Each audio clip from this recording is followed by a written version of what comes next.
Spread your wings and fly. Hello, everybody. Well, I think the subtitle for this is 3 life hacks, because when you get a mobile phone, you get like a little 2-page guide, and the little 2-page guide tells you how to put the battery in, so that you can switch it on and then make a call, right? The real basics to get started. And so I think a lot of times we as human beings, as people, we get handed the 1,000-page manual. And of course, who reads the manual, right? Nobody reads the manual nowadays. But if I could give you 3 tips that will stand you in fantastic stead for your life from now on, that's what I'm here to do today. It sounds good, Dave? So I'm going to go straight into this. Now, I'm a filmmaker, and I've been making films for the last full-time, for the last 5 years, part-time for the last 10.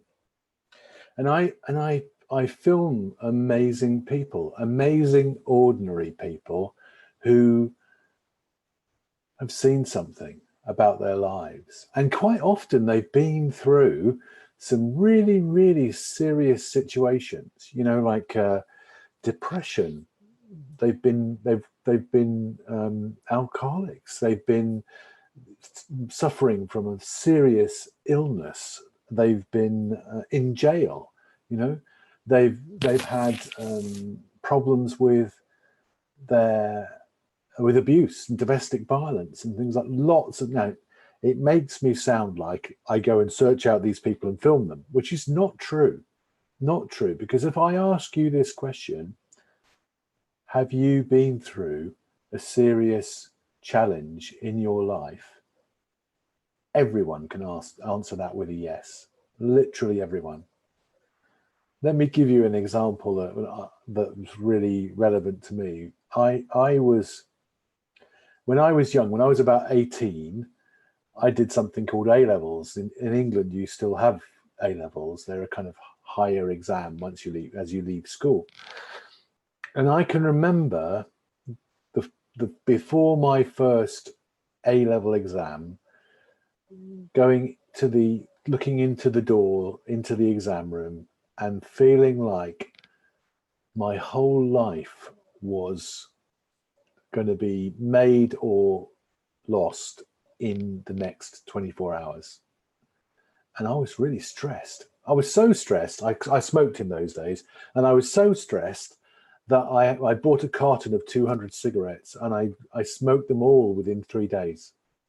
Now, that is an achievement, because if you're in exams 6 or 9 hours a day and you still manage to smoke 200 cigarettes, you're smoking. I think I can remember we had things called ashtrays in those days. And I think I can remember lighting up another cigarette and going to the ashtray, and there was already one in the ashtray. I was that stressed. Do you ever get that stressed where you can't remember where you put stuff, or you realize you've done something twice, or you don't remember whether you've locked the front door, and you go back and you lock it again, or check it and you unlock it, and then you come away and then you go, did I really lock that? And you go back and you do it again. That's when the kind of mind's in a kind of overload. So that kind of serious situation. So what happened in my serious situation? Well, I didn't do very well in those exams. But then somehow I got into a college, and somehow I did really well in college. I got top marks. I really discovered something about how to do education in that kind of environment.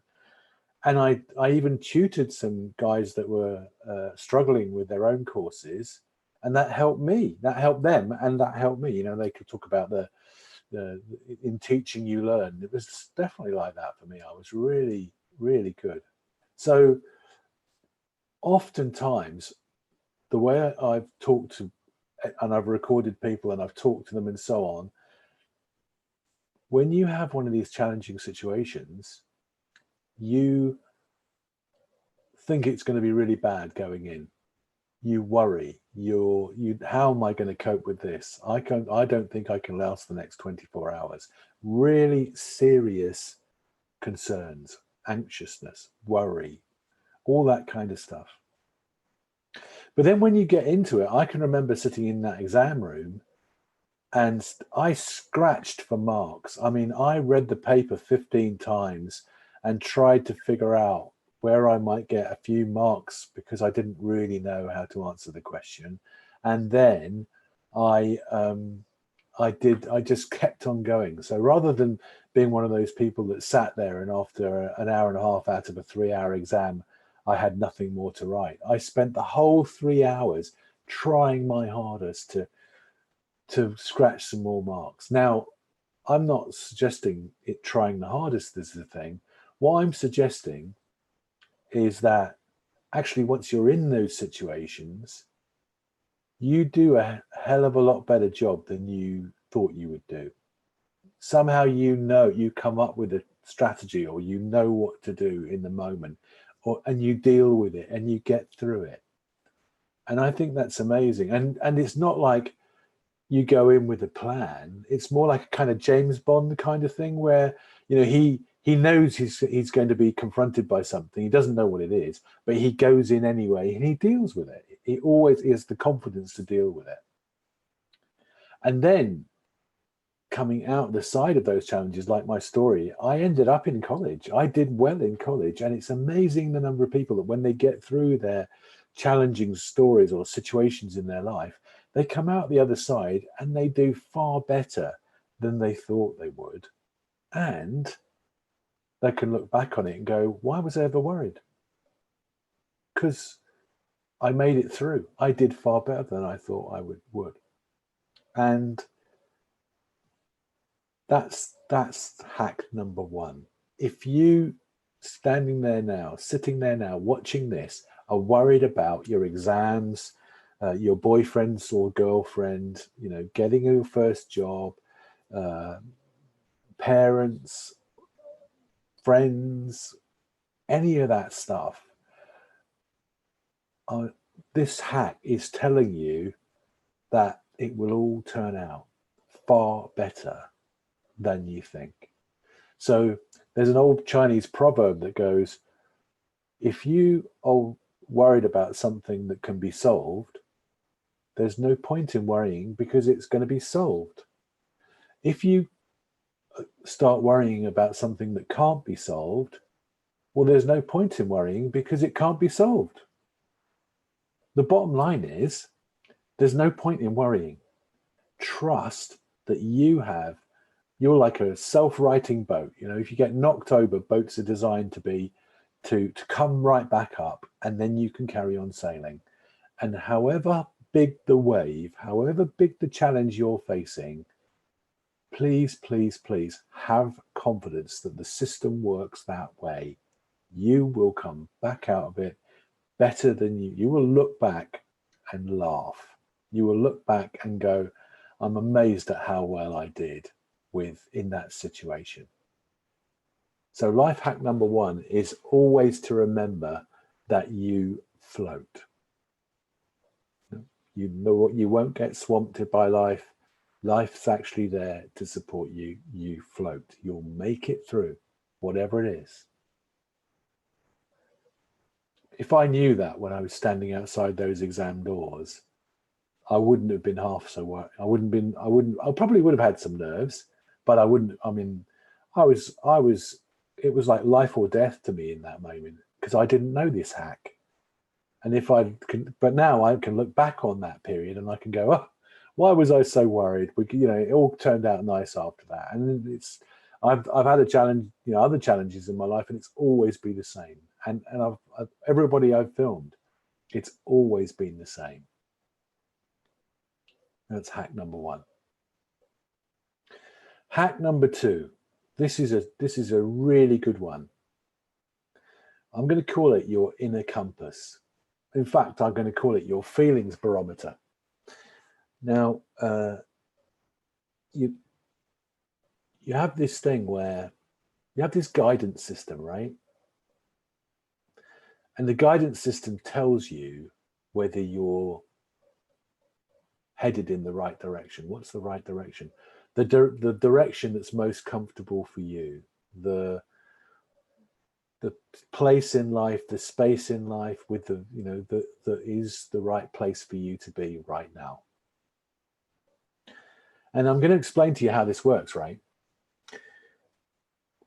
When you were a kid, I bet you played or you saw somebody play a game called Hot or Colder.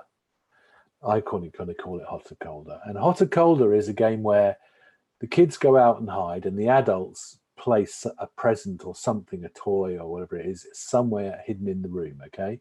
Like maybe, you know, behind the radiator or something. And then the kids come back into the room and the adult, they move around the room and the adults say, you're getting hotter, or you're getting colder, or you're getting ice cold freezing when you're really far away from it. And what happens is when you're playing this game, as I remember it, you start off by looking around the room. You start off by searching out there for what you're looking for, but you pretty quickly realize, now, when somebody in the kids team gets closer and one of the adults goes, you're really hot now, everybody goes over there, right? Because they realize that this feedback they're getting from the adults, this clues, are taking them to the right place. So that's how your feelings barometer works. When you are feeling good, you're getting hotter, you're getting closer to the goal, to the living the way that's natural for you, to living a great life the way that works for you. And the way that works for you is unique to you. Following everybody else and what they're doing isn't necessarily the right way for you. So there would be a good example about that. You could be with your friends in school. They could all be, you know, trying to get you to do something, and you start to feel bad about that, like you under pressure, like you want to do something because they want you to do it, and you feel like that's what you should do, but you've got this feeling, you've got this anxious feeling, nervous, you know something's not right. Now, that's not them. That's not them putting pressure on you. That's your feelings barometer saying, this is the wrong direction for you. Don't go in that direction. And if you listen to that inner compass, it will steer you right every time. Every time. So then there's other times when I don't know, you get to ride a horse, or you get to a new bicycle or something like that, and you feel really good about it, and you just want to go and ride your horse or get on your bike or just fiddle with the bike because it's raining and you don't want to go out, but I can still do a bit of mechanicking or something like that. And while you're doing that, you're feeling good. And that again is the feelings barometer saying, this is good fun. This is where to invest your time. This is what's right for you right now. Now, the feelings barometer is, I'm going to mix my metaphors now, but it's a bit like, you ever see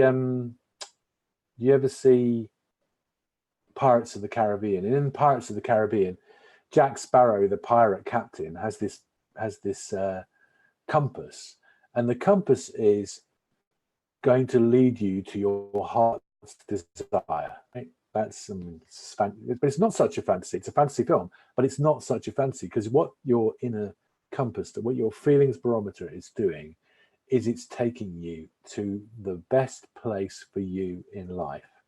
And just like, you know, Pirates of the Caribbean one, that changes during different parts of your life. That changes.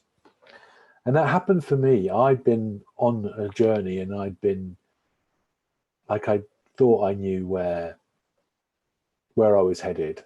So I stopped listening to my inner compass. I stopped listening to my feelings and just headed in that direction. And then I started wondering why I got more frustrated about life, why I wasn't enjoying life so much, why I tended to get depressed more. And one day I kind of took out my compass again, took a look at it, and it's not real, but you know what I mean. I kind of took a look at things, and what I realized pretty quickly was I was headed in the wrong direction. My compass had changed.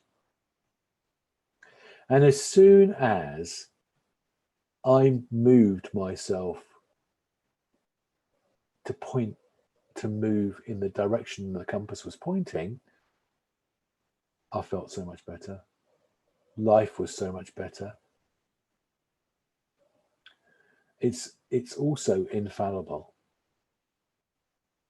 And it's not just a feelings thing. I want to say to you that if you don't listen to your feelings, then you start getting physical symptoms. You start getting, I mean, you, Anne, as a doctor must know, kind of have this sense, but you get, you can get things like chronic fatigue syndrome, things like other more simple illnesses. The glandular fever is a great way of your body going, no, you need 6 weeks off. You need to stop, take stock, and then figure out where to go from there. You know, things like that. And so all I'm saying is that your feelings barometer, your inner compass, is like your first, it's like your primary thing. And then if you move farther, your body's a bit like an aeroplane, and it's got all these warning signs, and it goes, warning, warning, don't go in this direction anymore. And you need to take heed. Don't just go to the doctor, because the doctors, this is me talking, right? But they give you stuff, and what the stuff does mostly, as I understand it, as I've experienced it, is it turns off it turns down the flashing light, right? This flashing light's still there, but it's just not so strident. You're still headed in the wrong direction. And the only way, the best way, the only way to look at this stuff is to use your feelings barometer the way it's designed to be used, is to listen for a good, feel what feels good to you, move in that direction. And if it's not feeling good to you, don't move away from that direction. It's a very, very simple game. All it takes is for you to listen to it. So that's hack number 2. So let's go back. Hack number 1, you make it through everything. Don't worry. You will get through. You are perfect in that respect. You've got everything you need, all the resources, all the capability. Even when people don't tell you that you don't have that capability, you do. When the chips are down, you will make it happen. You will come through, and better than you think. And then hack 2, you've got this inbuilt compass guidance system to guide you through the life of your dreams, your heart's desire, as Jack Sparrow would call it. So now you can make it through the challenges, and you can find your way to your best life. That's pretty good, right? That's pretty good. If I'd have known that when I was 20, when I was 18, in that exam hall,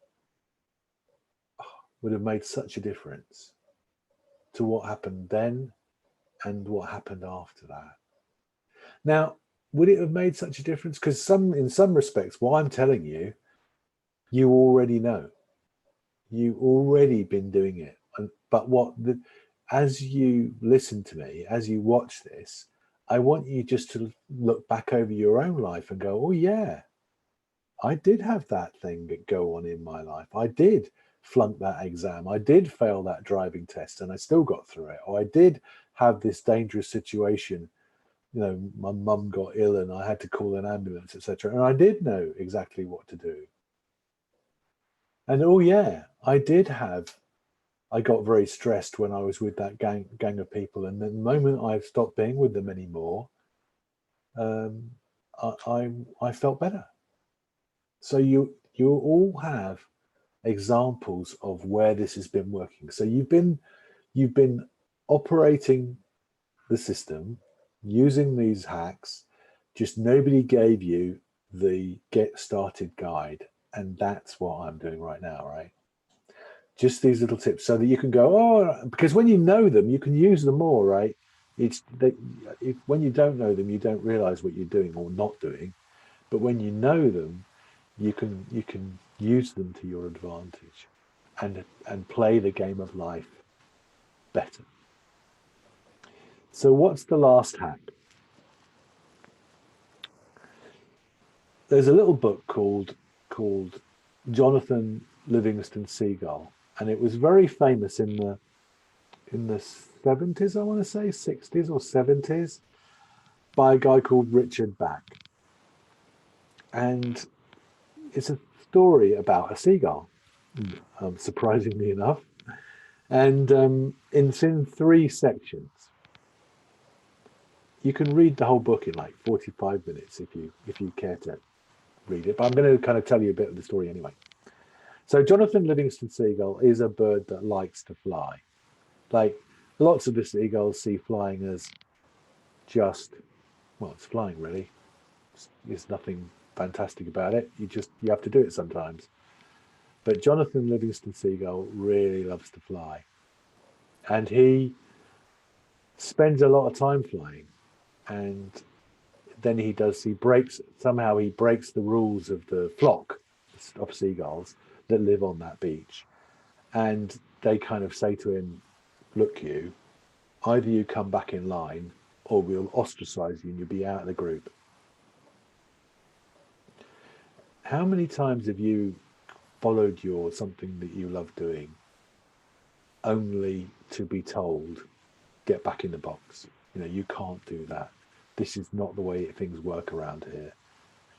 And Jonathan Livingston Seagull has the conviction or the knowing. He follows his feelings barometer. He follows his heart's desire, and he decides he's going to leave the group. If that's what it takes, he's going to leave the group because he wants to learn to fly. And then in section 2 of the book, another seagull comes along and says to him, do you really want to learn how to fly? Okay, I'll show you. And they go through all kinds of training, all kinds of maneuvers, and he gets really good at flying.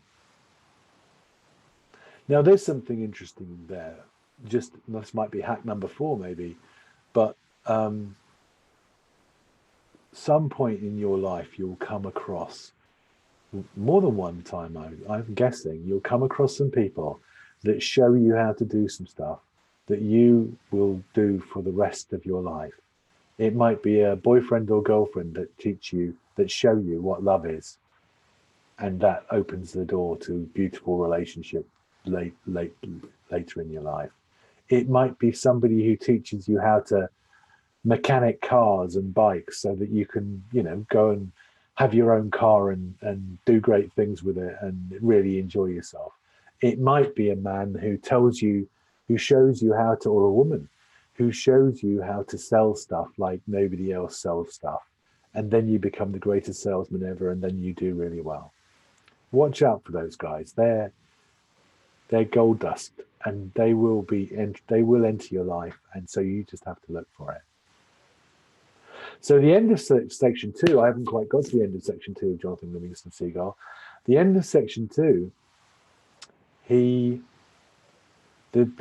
gull that comes to teach him says, you don't actually need to fly you don't need your wings. You can fly through time. It's not about space or wind, or you can just fly. And Jonathan Livingston Seagull goes, really? I've spent all of my time learning how to fly the conventional way, and now you're telling me there's another way, like beyond that? And his teaching gull says, yeah, there is. And trust me, if you want to do this, you can really fly. So, being the impassioned gull that he is, Jonathan Livingston Seagull does it. And eventually he learns how to fly through time. And I think that's beautiful for us, because we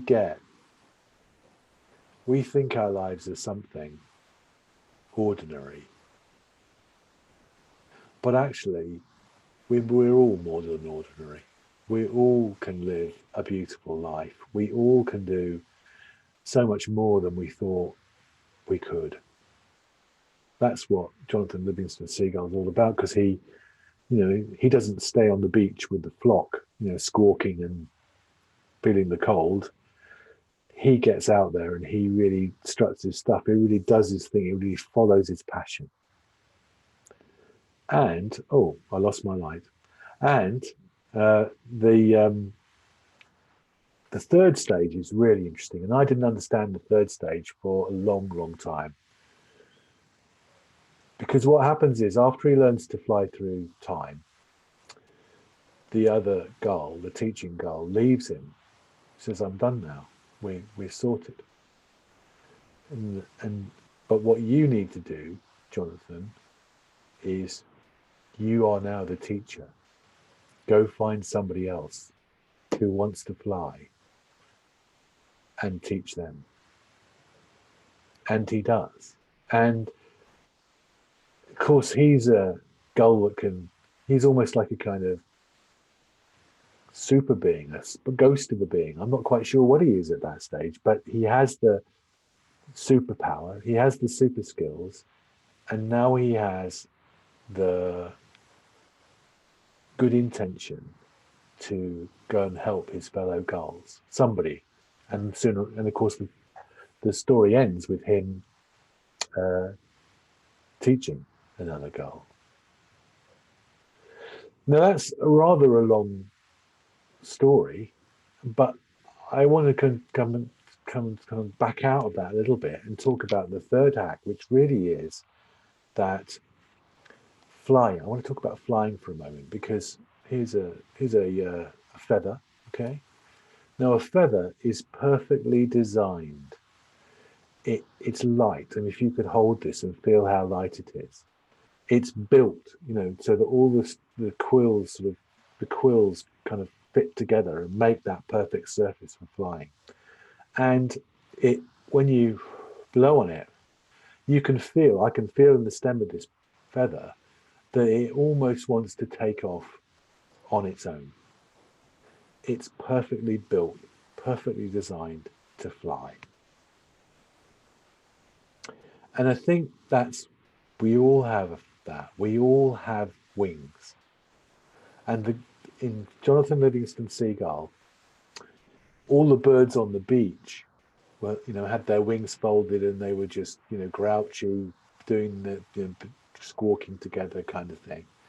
But Jonathan Livingston Seagull opened up his wings and flew. And the really good thing about this flying lark is,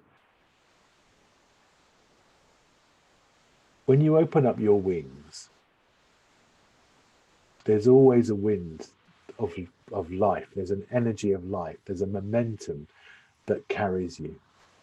You don't have to if you ever watch seagulls flying when you're at the beach, they don't flap their wings much. They just hold them open and soar. And that's what's really possible for us.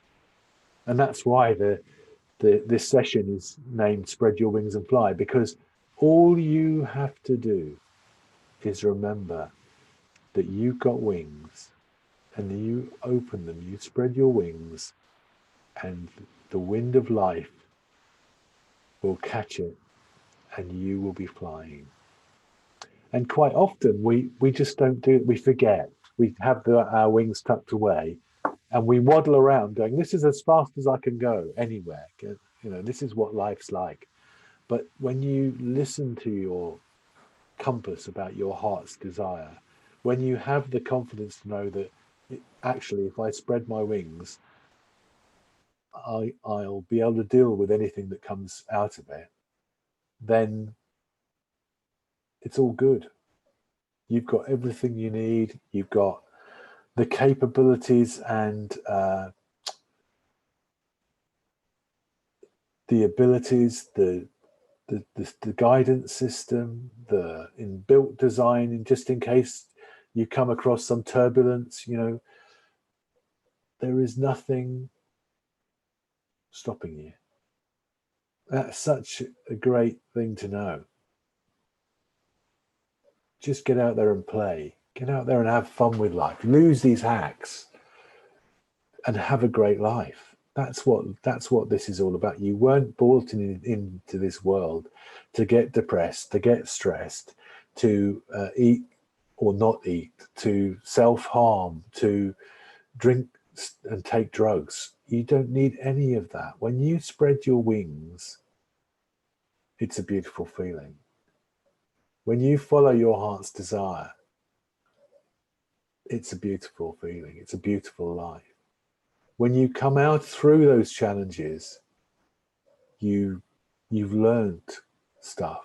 You've become better. You move into a better place. Always something better on the other side. After the rain, the sun. The old ancient hymn goes. You know, this is the way of life. And I'm hoping that by watching this, by listening to this, you're getting a feeling of that.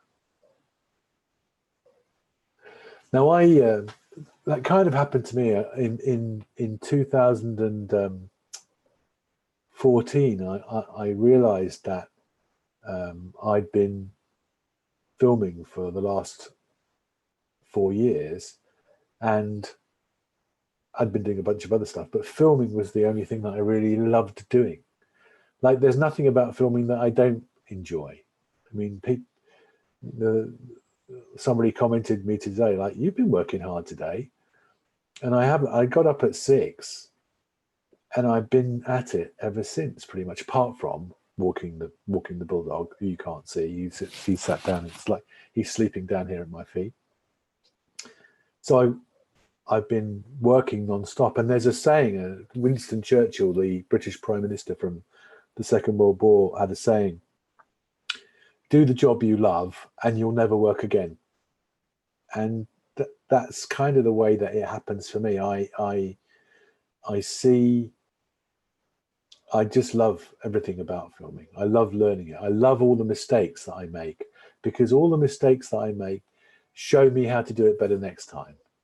And that all really works for me. Then I get better and better as a filmmaker. When I'm filmmaking, I meet amazing people. I record amazing stories. I share amazing stories with people on the internet. You guys, you can go to a YouTube channel called Julian at starsofwellbeing.com, and you'll see my films. And there's a guy called Victor Tull who's come out of a prison, and he's learned something about how to live life, and he's in a beautiful, beautiful place. There's a lady called Maureen York who has been going through cancer, and she has found a way to not let the cancer own her. She is still her own person. Now, thankfully now, since that film was made, she's better.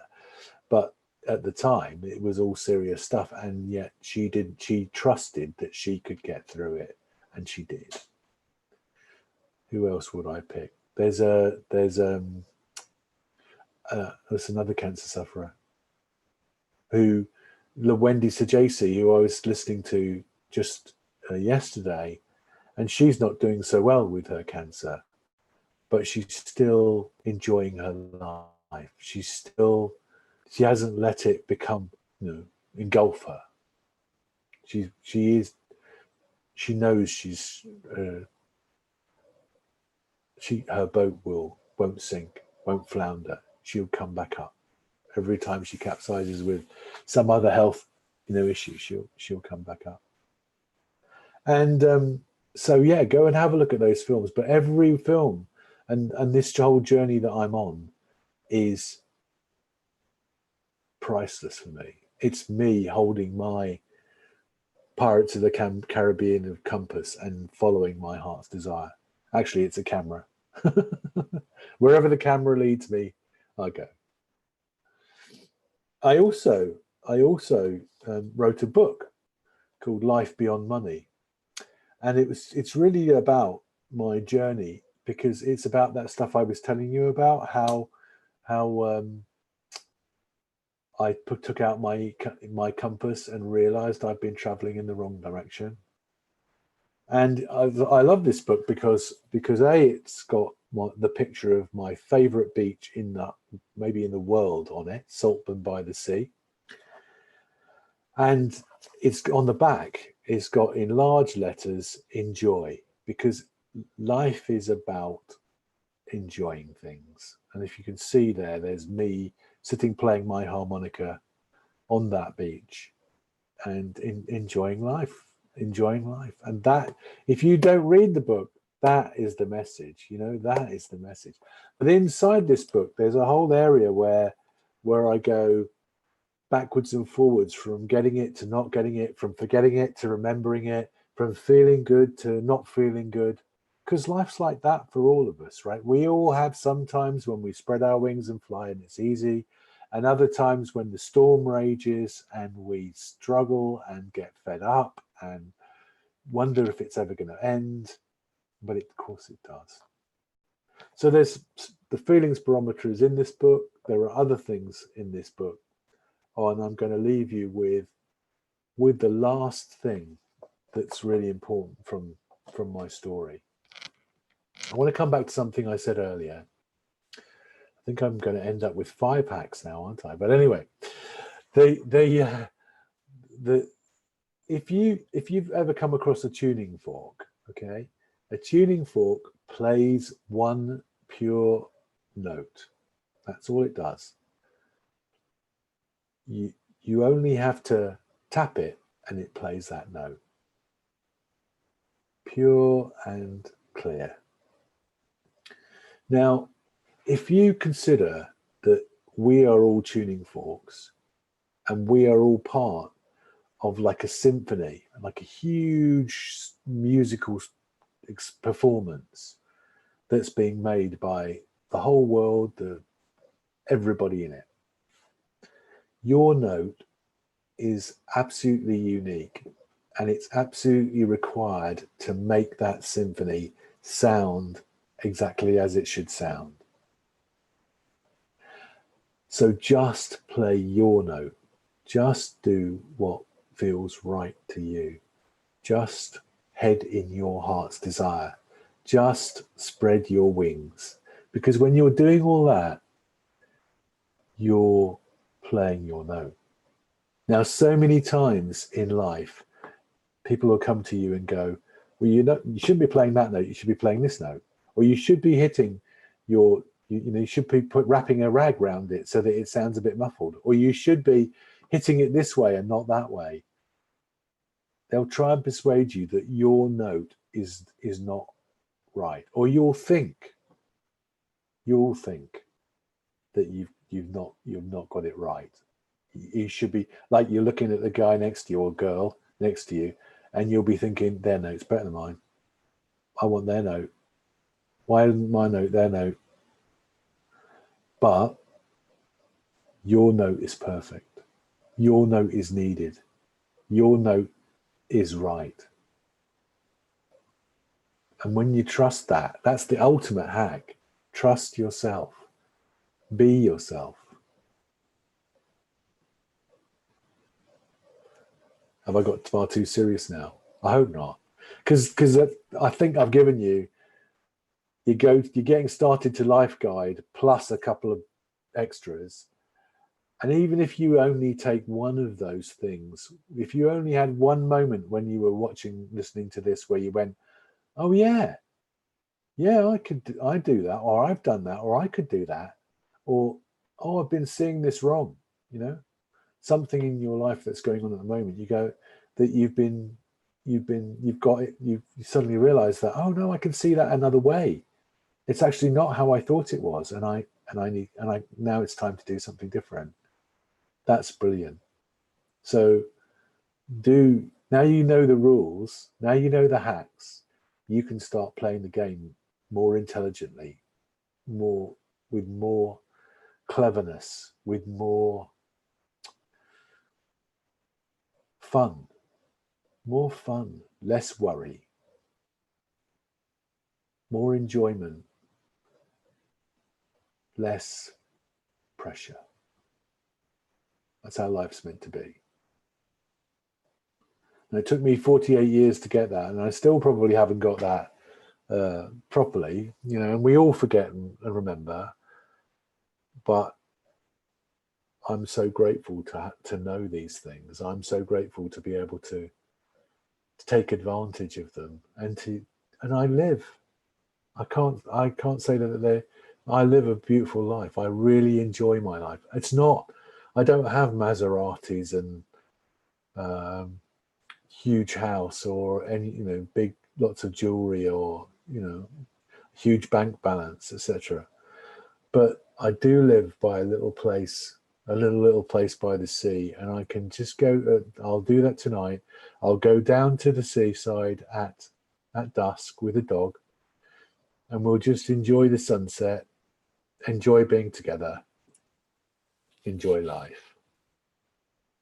And that's where the gold is. And that's what I wish for you. And if a Maserati happens to come along, why not?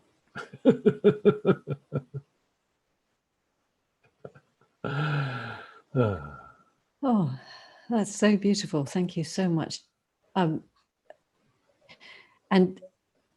the links will all be underneath the video for all the things that you said. And there's lots of things I could say, but I'm not going to, because just the feeling is just so lovely. I like to leave people in that feeling. And I think the feeling's even more important than trying to get the words. So I'm going to leave it at that, Julian. That's lovely. Thank you so much. I enjoyed it.